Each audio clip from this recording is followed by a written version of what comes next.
Hey, hey, hey, it's Friday night. Guess what that means? It's time for Around the Table. So, tonight is going to be a great night. Actually, it's going to be a fantabulous night. I am so super duper excited, but I want to make sure that you have something to drink. Whatever it is your drink of choice.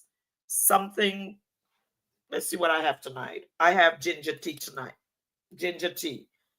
And on Friday night, we come around the table to have a good time, to sit and talk. And I always have someone that's very interesting. And guess what? Tonight is absolutely no different. I am your vision coach, Alicia. And what I do is I help women to live their dream by helping them to walk in their visions without obstacles. And so every Friday night, vision comes alive. Tonight is no different. Oh, I am so excited because my guest, I have known him for a long, long time. At one point, I adopted him as my son, and I've just followed him for the last, I think, 15 years. So right now, what I am going to do is I am going to bring my super duper special guest on stage with me. Go ahead, share this out. Call someone, let someone know that the luxury stylist is in the house. Hi. What a way to come on. How you doing? I'm blessed. I'm so grateful. I'm blessed. Well, listen, I am grateful that you had a yes when I called you, because sometimes people don't always say yes, but you had a yes without hesitation, and I am so excited that you decided to come on here tonight. What you drinking tonight? You got something? Water. Yeah, water. Agua. You know what? I have water too, Mm-hmm. but I have me some ginger tea because actually I had a little scratchy throat, and I said nothing is going to stop me from bringing this icon on tonight. And so I'm super excited that we are here together. So Rob, listen, let's go back a little bit. Okay. How did we come to know each other? Wow. I want to say pre-Mazzani, right around the crossover from Soft Sheen into Mazzani was the beginning of our actual relationship. Wow. We go back. I was the youngest platform artist, technical consultant on the Soft Sheen design team when we were doing things like Optimum Care and Wave Nouveau and Yes. Carefree Curl. So when Mazzani was created, in which that's when you jumped into the bandwagon, I was a Mazzani master. That was myself, James Harris, and Maurice Lemons. Yes, And yes, that's right. collectively, we did Mazzani on tour and trained a variety of stylists from around the world with Mazzani products. And that's how we kind of connected. But we're talking about Soft Sheen, we're speaking about Mazzani, and there are people that absolutely don't know what that is or what the value of that is as a Black beauty industry. We saw some things, we grew up, I'm telling you. And so today, as I watch what is going on in the beauty industry compared to way back then, it is so different. It's night and day. But I am so honored that I was able to pioneer in that industry with people like you. And I just love your title, the luxury stylist. Come on, Rob. I'm like, you know what? He always go for the goal. So Yes, when I saw that, I said, yes, we always have to do something to set ourselves apart. As a vision coach, my tag is I'm the crystal clear vision coach. And we absolutely. have to always push ourselves in that place so that we set ourselves apart and we are recognizable for who we really are. So let's go. Let's go here. I know it's been quite a while, but what made you decide to become a stylist? Honestly, art. I didn't really know that I was a stylist, because my eyes were set on being a rock star soldier. When I was in high school, I played in a band, and I was in ROTC. So my attention span wasn't very long after I finished my work. I always finished fast, and I would sketch hairstyles, not knowing, because the hairstyles were like comic book characters, that I could do that. And one day I walked past the salon on the way to the bus stop, and back then, remember Rex? It was a artist named Rex. He used to airbrush pictures, and they would be Yes. displayed in windows. And even though I wasn't a Rex, I felt like, well, let me see if I can sell my pictures to this guy in the salon. And even though they were on lined paper, I walked in there and I said, well, I got these pictures of hairstyles and be interested if you take a look at them, see if you want to buy them. He's like, so you walk in here with lined paper from school with some sketches of hairstyles. You want me to put them in my window? I said, yeah. And I took them out of my pocket and I unfolded them and I handed them to him. And he said to me, well, where did you trace this from? I said, I didn't trace it. He said, so where did you copy it from? I said, I didn't copy it. So where does this come from? This is in my head. I'm in school. I just draw hair. He said, you're a hairdresser. Wow. And I had no idea because, again, I was playing bass guitar and getting ready to go to West Yes. Point, start of school. Yes. So he told me, well, you're a hairdresser, man. You should strongly consider this. And I followed his lead. I began to sweep and work around him. His name was J.R. Jordan, and the name of the salon was Jordan of Detroit. And Okay. from that point on, it spawned me into this career. And I never looked back from the time I prayed on it. I never looked back. And from then, it has taken me halfway around the world. Yeah, we're going to talk about that. And so actually you're in Detroit. I am. You are in Detroit. Let me just go to a point that I had for a later question, but since you said it, what is the difference be being called a hairdresser in comparison to a hairstylist? Is there a difference? There's absolutely a difference. And being from Detroit, I'm going to add one word, hair designer. Hair Um, designer. yes, Okay. because you have to include that. There are people who create looks, and then there are people who duplicate those looks, and then there are people who maintain. So when you have a person who's trained to maintain, they have a basic idea of what it is takes based on a book to maintain certain hair types based on, again, the book. And then you have those people who they can take a picture and people bring them work and say, well, this is what I want. Can you do this? And they're great duplicators. And then you have those people who are like architects of hair design that can sit up and actually see a hairstyle before it goes on the head and or draw that hairstyle and show it to the customer. I can do all three. And I've always been able to do all three. That was the way I got in the business. And it was just a little perk for me because, again, it's art. It's all art. And a Yes. hairstylist styles. A hair Mhm. designer designs. A Designs. hairdresser dresses. Yeah. So you Okay. you get in your category, and I don't make myself better than anyone else, but I provide luxury services. So I'm a luxury stylist, meaning I don't have the traditional schedule. I don't have the traditional days. I have some clients who says, well, Rob, I'll be in town at this time and Mm-hmm. I'll be leaving at that time. And I need these services, and I schedule according to be able to meet those demands and needs, not just in Michigan, but around the world. Amen. We're gonna go to that. Yesterday, I was on your page, Mm-hmm. and I, man, you had a young lady. You had colored her hair. I know that that's one of your specialties, a colorist. I probably need to get on a plane and come to Detroit and get my platinum, really platinum from you after this. But tell me a little bit about the life of coloring.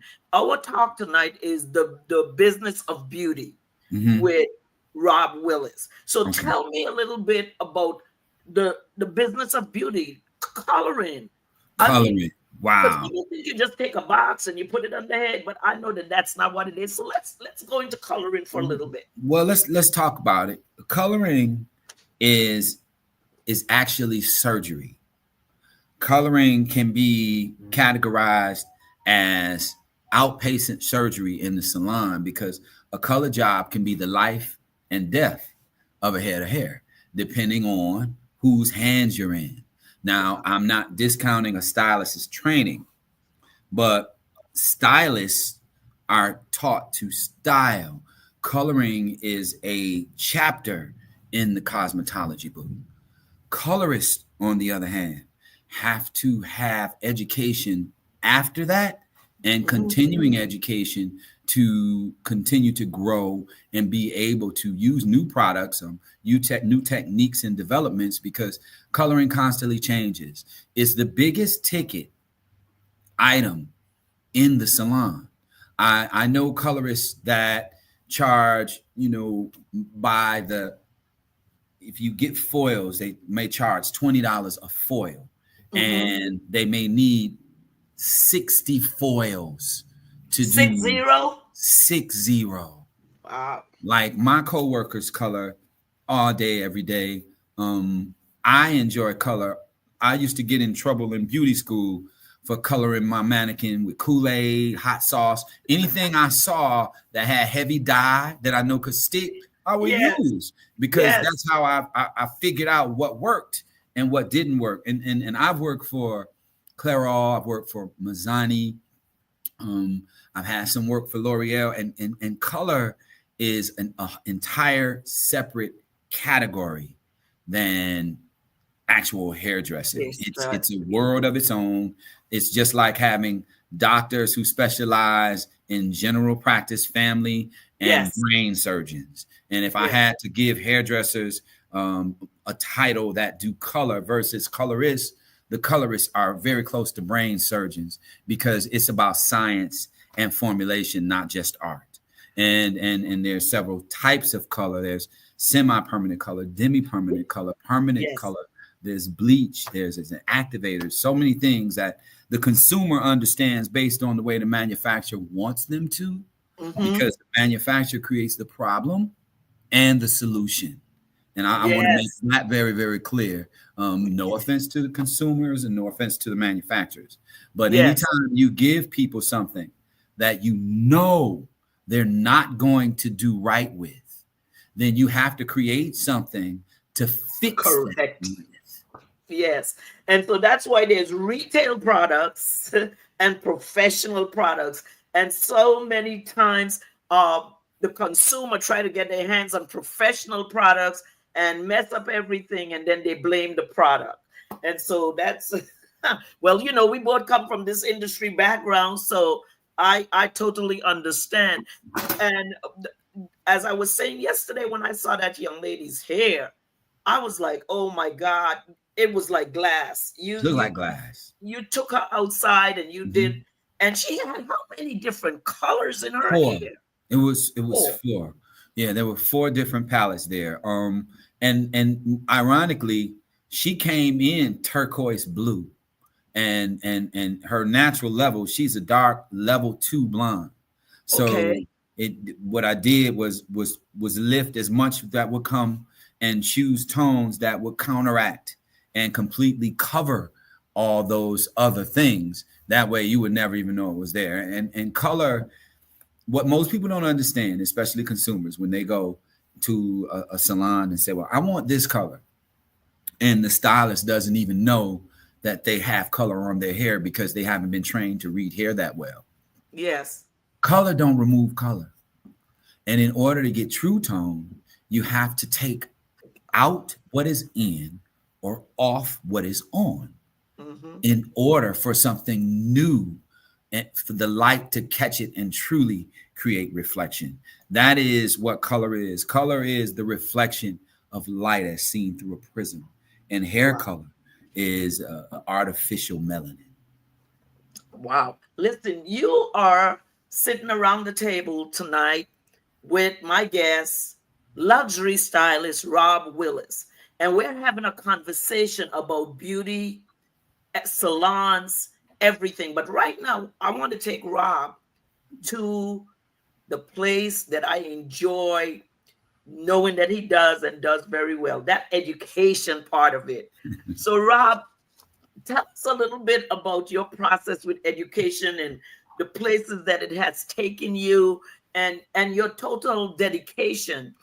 I again was flipping around and here comes on the screen you were actually speaking at a beauty school graduation. And I was like, this man, after all these years, he still find time to go and give back, time to be involved. I followed you to Paris. I followed you to was it Japan? Some one of those places. I followed you to Jamaica. I Mhm. followed you. You know, you think I've been out of your life all these years. I have not been. I have been following you. Okay. I Okay. have what you call it, airdropping or something. They call those young things. Ear hustling. And you have been side hustling you wherever you've been. So tell us a little bit about your education background and Education. the process in this industry. Tell us about some of the companies you've worked for. Just talk to us tonight for a Okay. minute. All right. I'm really grateful. Education has been a standard and a high standard for me since Virginia Farrell Beauty School, which is where I started.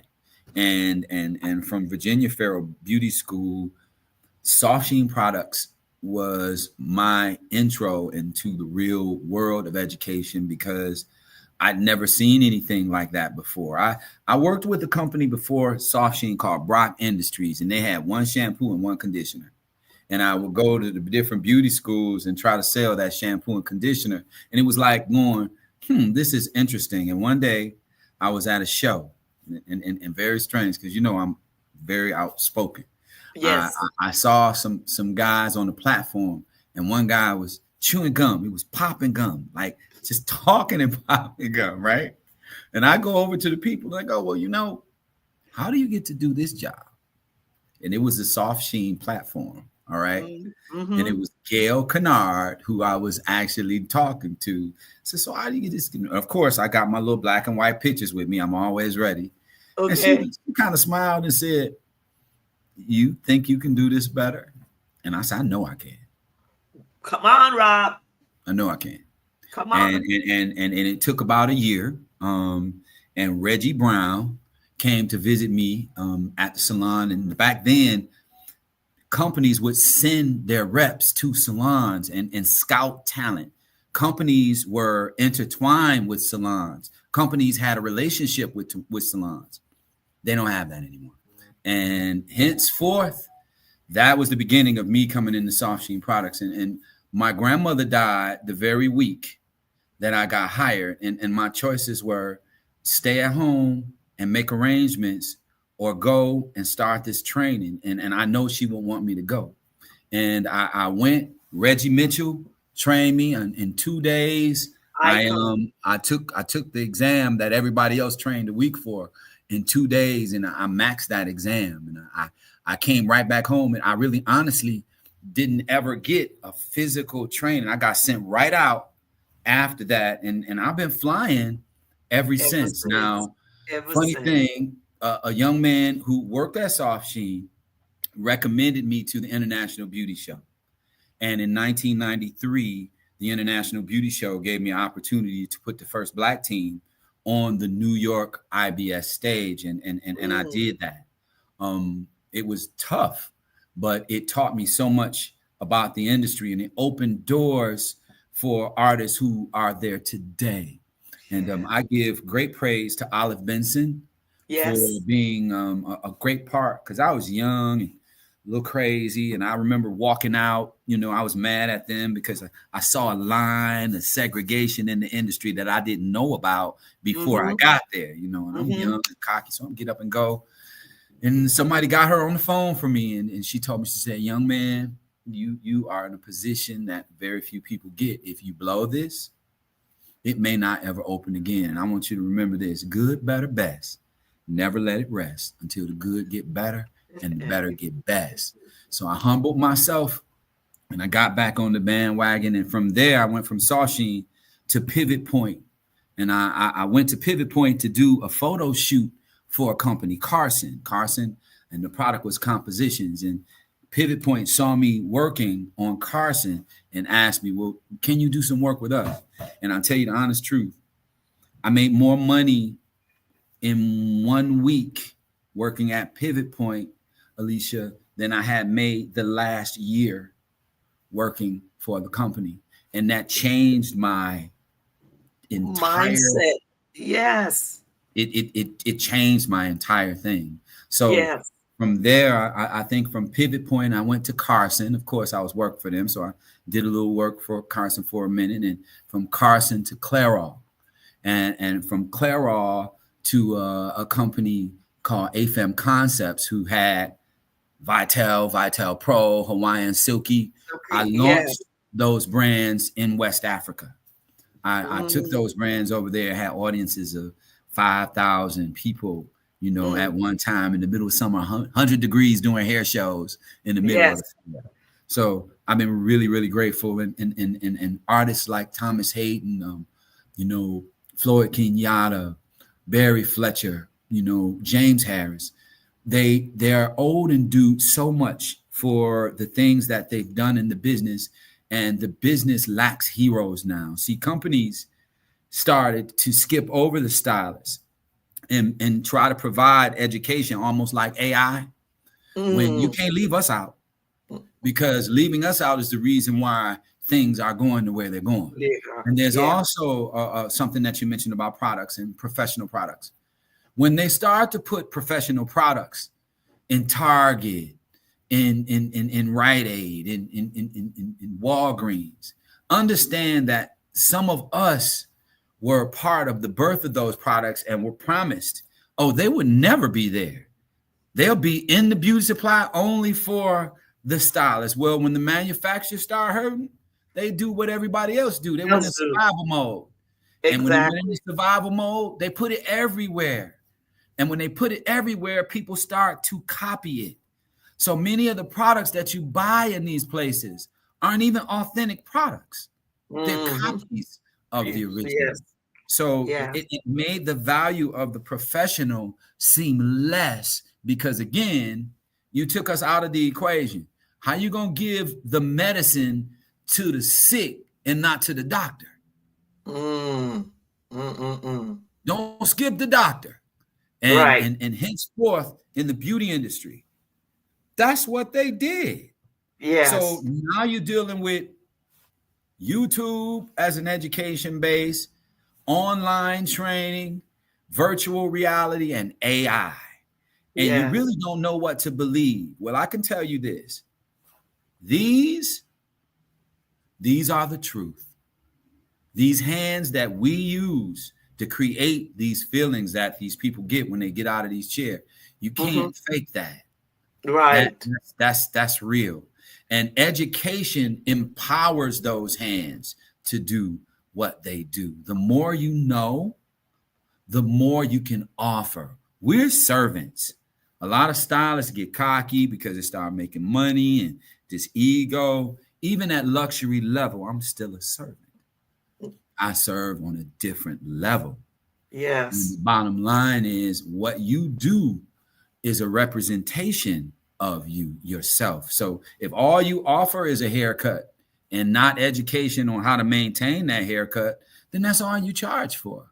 But if you Mm. offer that haircut, support for that haircut, products for that haircut, then that's Yes. the reason why your haircut 500 and his haircut is 50. 50. Come on, Rob. Listen, you are sitting around the table tonight with my special guest, luxury stylist Rob Willis. We are speaking about the beauty industry. The beauty industry had been an industry where um it was a platform where, and I'm going to go there, where black people become entrepreneurs. They realize that in the, let's go back, because everybody always talks about Madam C.J. Walker, and we've got to understand that we stand on the shoulders of something that was just awesome that people today take for granted. And I worked in the beauty industry for 22 years, and after I retired, I I just saw so much foolishness within the industry that it left me really wondering if it will last. It's been dismantled a whole lot, but yet we still have people like Rob. We still have people out there that care about this industry and understand that we need to continue to save and work on this industry. Rob, let me just check here. I see two comments and I just want to see. Um, Hi, Dr. Joe. Hi, Sandy. Thank you so much. Donnice McGee, thank you. This is awesome, Rob. Someone that knows you is up speaking to you. And so we're just sitting around the table tonight talking about the beauty, the business of beauty. Here. What is it, Rob, that make makes you today stick and stay? One, because I've seen you get on a motorcycle and just go and live your life and have a great time. What has made you still stick and stay and doing this? Um, I know one is because you love it, but what makes you really stick and stay doing what you're doing after all these years? How long have you been in the business? Well, March the 14th marched my 39th year Ooh, being in the just business. about as old as I am. Well, you know what? I'm so grateful, Alicia, because this year I'm 59. On November Okay. 29th, I turned 59. When I Okay. started to work for Soft Sheen, I was 22.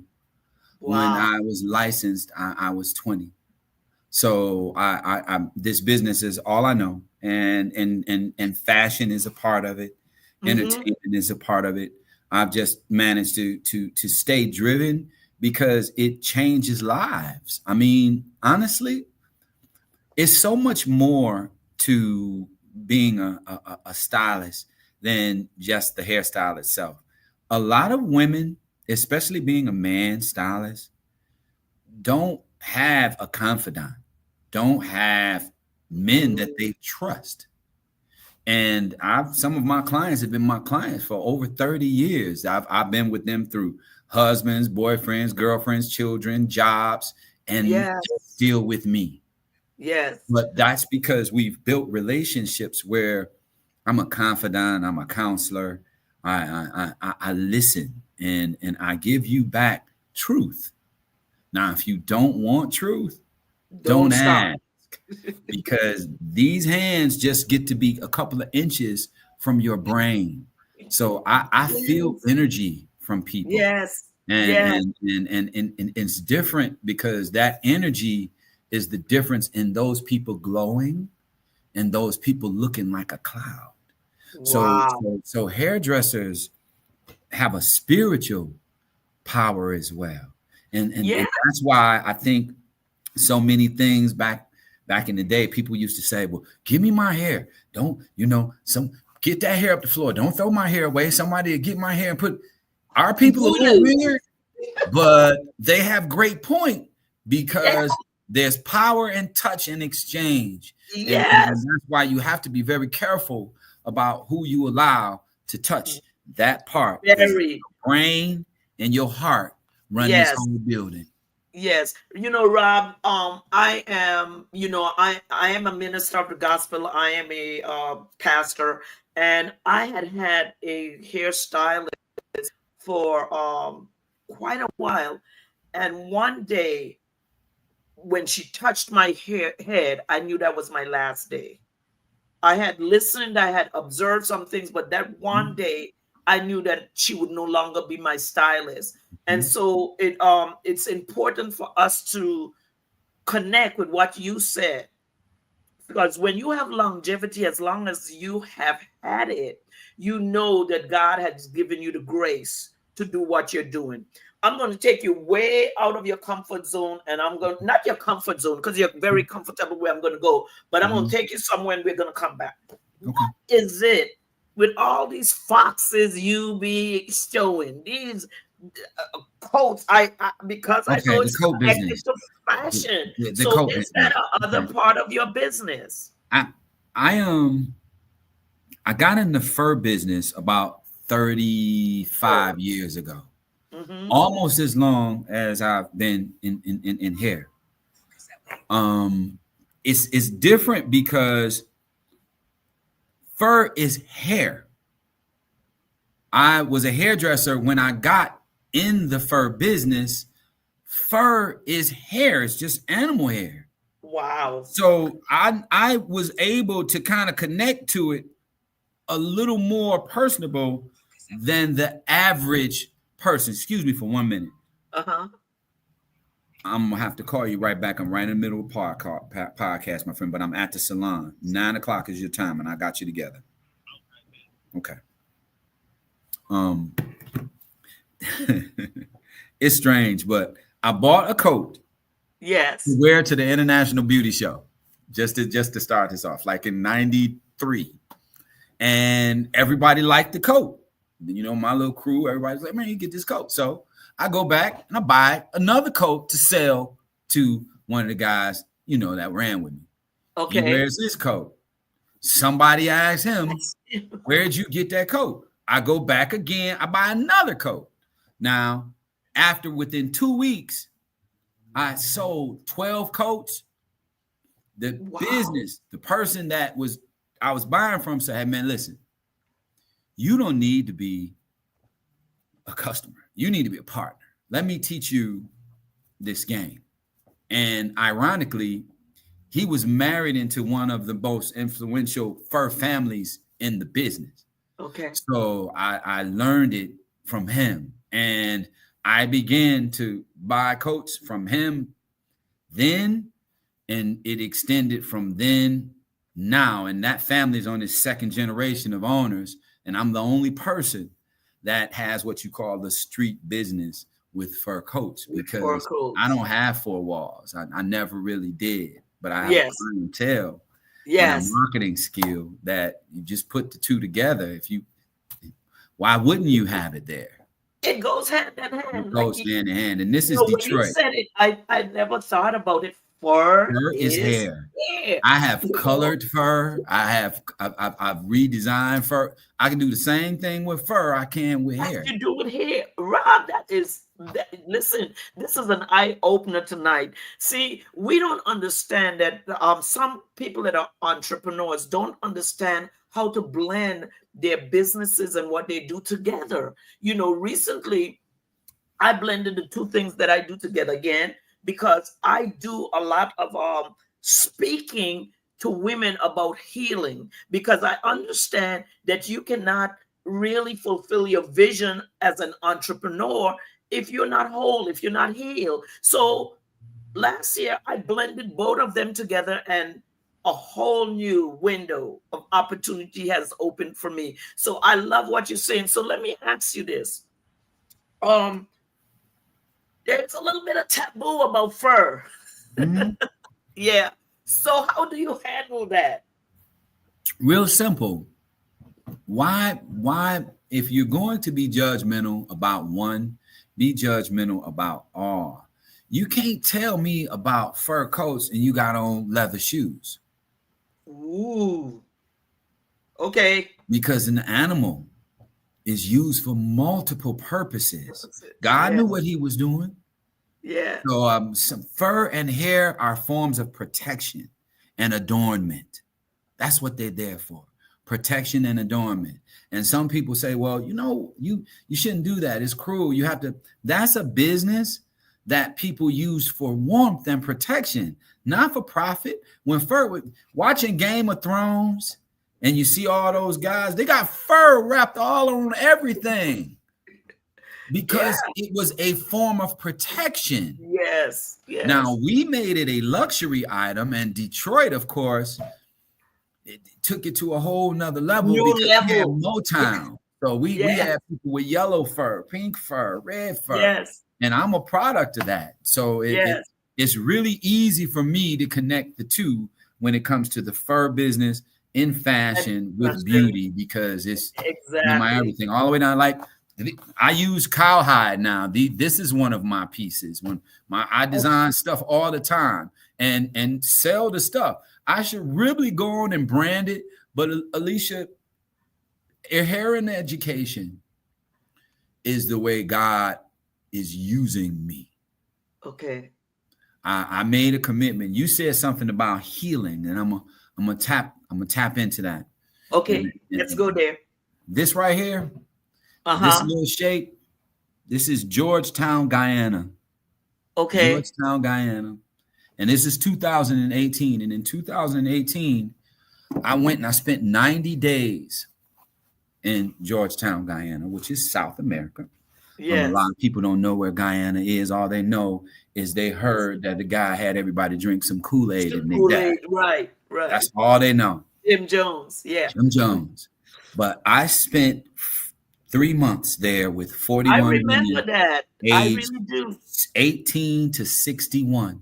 Yeah. And some of them had never touched a comb. Some of them had salons. Some of them were eager to get involved in the program that the government was funding. And I was able to change their lives and give them a different position and view, even on things that they'd been dealing with every day. I remember getting there and interviewing people to be in the class, and some of the women couldn't look me in my face because it's like a male-dominated society.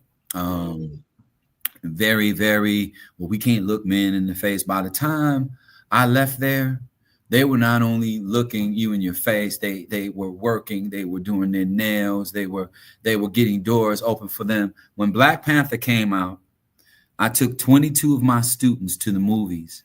Some of them told me, sir, a man never opened the door for me. And they were grown women. Wow. So when I say being used in healing, I know my life was being used to help heal a lot of broken spirits as a man. And I'm grateful for the experience, because you can't say use me, but only use me here. When you say use me, you don't know where, you don't know how, you don't know when, but you know what? If you do what you're supposed to do, you'll be blessed beyond your wildest imagination. And that is all I have to say about it, because that's what motivates me. The change that I'm able to make in the lives of the people that I touch is just that. This is so good, because, coming from where we've come from in that beauty industry, it took a lot to really stay, because everything was so competitive in the beauty industry. But once you knew, I knew my strength was sales. I knew you're gonna send me to a distributor and tell me you need, I'm coming back with the goods, right? And so it is so. When you learn who you are and you stay in your lane and you don't try to be doing what everybody else is doing, or put yourself in a position where you separate yourself from the others. And I'm saying this because in the beauty industry, I've seen so many of you who have separated yourself. The other day I was looking at David Green, still doing his thing. David's still doing his thing. Yeah. I know Dave Ray was still doing his thing. He's having some Ray is still doing his thing right now, but he's still doing his thing. This is where I want people to know, as we speak, the beauty industry is a great place to be. Some of you young ladies and young men out there that are trying to make a decision about your life and what you're doing, the beauty industry is a great alternative for you, whether it's in the sales part of it, whether it's in the technical part of it. Go explore. Go explore. Rob says he's been in the business for 39 years and never wanted to do anything else. I retired. I'm much older than Rob. So I decided, but I'm still doing my thing. But I go back and I remember what I am doing now was because of what I learned in the beauty industry. Mm-hmm. I'm able to handle this. So before we get ready to wrap up tonight, let me just see if we have some new comments. Anyone asking any questions? I see some of my people checking in. I see Dr. We're getting ready to expand this to a network that's called CTR Network, which will allow us to go on the Roku channels and be bigger. And so that is who's on here right now. I thank God for her. I thank God for I've been doing this for 7 years. I started this in my church, featuring authors. And today it's grown to a place for authors, coaches, speakers, women, entrepreneurs, and business owners. And very rarely have I missed doing it. I put it on hiatus one time for about 3 months. I was going through with my mom. There was health challenges in their lives, and but I never stopped doing this. And now it's time to do it on a larger scale. So I'm moving to the network, CTR Network, and I see my friends checking in here with me. But Rob, before we end, this is where I want to go with you. Talk to me about, what do you think is the future of and I'm going to say this way, of the Black beauty industry? Wow. The future of the Black beauty industry is going to be based on the understand of the people that fund it. Whether you know it or not, our people of color, buy more beauty products than anybody. Okay. And they've made multiple companies very, very wealthy. There's a difference in buying things and knowing what you're buying, and buying things and buying the hype. The hype has more damaged hair in our community than it has ever been. The hype is the reason why an entire category called natural hair was developed, because they overhyped chemical use in the hands of the wrong users. Yeah. So hype and quick service got us to a place where you just don't know now what you really gonna have to trust. The beauty business and the Black community are going to have to come together and restructure, and let's recreate again heroes. We have to create some heroes, because I've got grandchildren, and if my grandchildren see a young man or a young lady that's a hairdresser that is living the life that they want to live, then they will aspire to be that. They took hairdressers and the beauty business and compiled it to YouTube and compiled it to social media. And put us in the same category as influencers. I may influence, but I'm an educator to the heart. I'm not just certified, I'm licensed. And in the internet area, in the internet world, everybody's qualified, but not everybody's certified. So understand that it's there for entertainment, not education, even though those people speak in an educated fashion. Sometimes you have to see through the forest to the trees. And as far as our community is concerned, do you know how many kids went to college on beauty shop money? A whole bunch. Come on, a whole lot. a whole lot. Yes. So it's been a dent in that tank. So the dent in that tank made us as a people get a dent in what we see as beauty today. Beauty in the African American community is overdone. It's too much. And the rappers and everybody that's pushing it, push it way over the top so beauty looks artificial. Beauty doesn't mean everybody got to have a long 60-inch sew-in or a long wig or long locks or long anything. Beauty comes from within.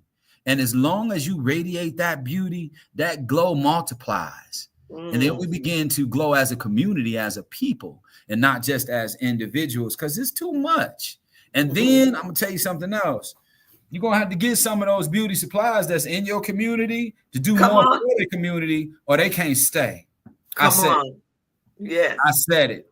Yes. Why? Because they there and they've been there making money off of us. And that's the reason why they didn't look at the industry as a professional industry. Why look at them professional when the hairdressers is shopping at the same store the customers shop at? Shopping at. Yeah. So if you ran into your surgeon at the drugstore, how much faith do you really have in what he talking about if you can get the same thing?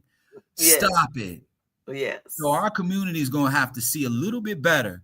And then the companies are going to have to put some hairdressers back in the relationship, and then they can be the medium, the healthy medium to the consumer, because the consumer trusts the stylist and the stylist use the product, not the consumer trust the company and then buy it and take it to the stylist. Don't come in here with your towels and your shampoo and that ain't how we do things. Wow. Rob, let me tell you, this has been a great conversation. I'm going to have to bring you back later on in the year for part 2 so we can talk some more, because this industry is still very much alive, but it needs some resuscitation. Yes. So listen, I have had a conversation tonight with Rob Willis, the luxury stylist. There's his email. Just email and say hi, whatever. You may want to fly to Detroit. You might get your hair done, or you may want to fly him to you and get your hair done. He does that as well. And I have to stay in the same parameters as the young people. I have an Instagram page too, and that's Rob Willis Global Hair. What is your IG? Instagram, Rob Willis Global Hair at Instagram.com. And it's also Rob Willis Global Guyana on Instagram for my students that are over there still practicing and doing what we do. Awesome. Make sure that you follow him. Make sure that you send out this replay to someone else. Rob, thank you so much for being my guest. I really appreciate you so very much, more than you'll know. I follow a lot of people from our industry. I'm still in tune. One of the things that I just started following is there's this new energy of a group on Facebook that's running. It's called Black Beauty Supplies, and they're opening them up like crazy. They just had a convention, and I was very impressed with the leadership of it, because that's what it's going to take for us to keep this thing alive. Leadership. And so with leadership, there's got to be leadership. And so when things shift and we realize that God is not true with what he's given us to do, and we continue to do it. So Rob, is there any last words that you want to say before we end this evening concerning the beauty industry? Yes. I'm committed to getting this beauty industry, especially within our community, back on track. Expect a little turbulence.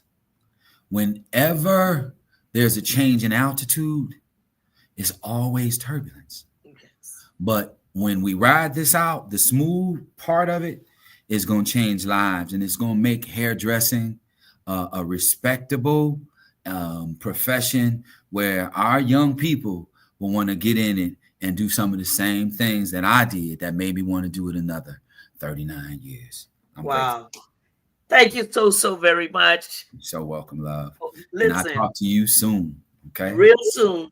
Thank you all for watching this evening. And listen, like my cousin Lorraine always says, have a great day today and a better one tomorrow. Thank you for watching. And we'll be right here next week at the same time on the same channels.